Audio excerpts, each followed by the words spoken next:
There are many parallels between Dory's characteristics and ADHD, including a small attention span which she calls short-term memory loss and hyperactivity.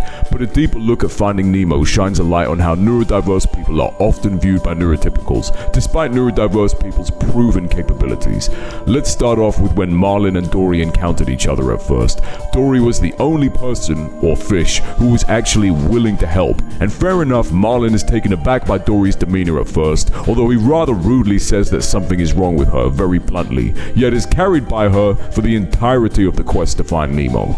When they both encounter Bruce, it may look stupid on Dory's part to have trusted him, but it's also fair to say that if Bruce really wanted to eat her, he would have done so on the spot, and going with them actually allowed Marlin to spot the mask, yet Marlin decides to fight Dory over it instead when she goes to ask the sharks if they can read it and ends up hurting Dory and drawing her blood, which triggers a shark attack. And who got them out of the shark attack that Marlin started?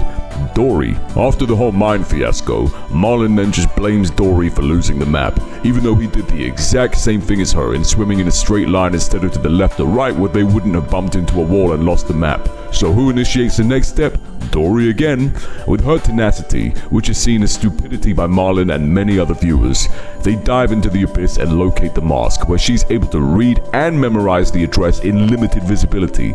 Marlin sees her as silly, yet she could read and he couldn't. After all that, he has the audacity to call her a fish that causes delays. Even the comedy fish were unwilling to help him, yet Dory managed to get directions out of them. Yet Marlin still didn't take her seriously, and wasn't listening to the advice she was relaying in swimming through the trench instead of above it, even though Dory's track record up until this point has been just fine.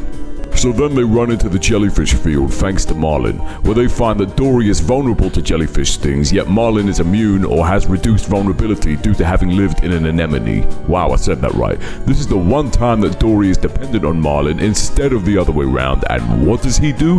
He entertains her antics instead of reining her in, and treats getting out of the jellyfish field like a game because getting stung isn't a big deal to him, despite clearly seeing it's a hazard to Dory, and Dory ends up getting bodied. What a Marlin is. I can't believe I'm here getting angry over CGI fish, but here we are. Even on the possible brink of death, she can still remember the address. Next up, she can speak whale, which Marlin can't, and successfully calls the whale to her, whereas Marlin couldn't even speak English to a turtle with an accent.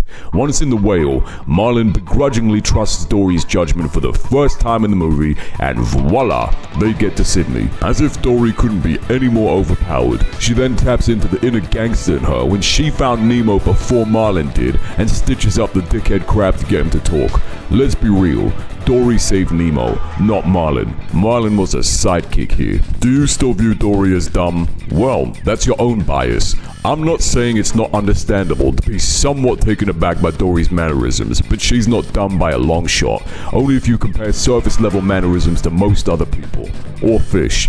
The same applies to how neurodiverse people tend to be viewed by neurotypicals. I can't tell you just how many times I've been told the whole point of XYZ is because my point flew right over the other neurotypical person's head, because most people are conditioned to think in a certain way, which many are taught to think is the only way.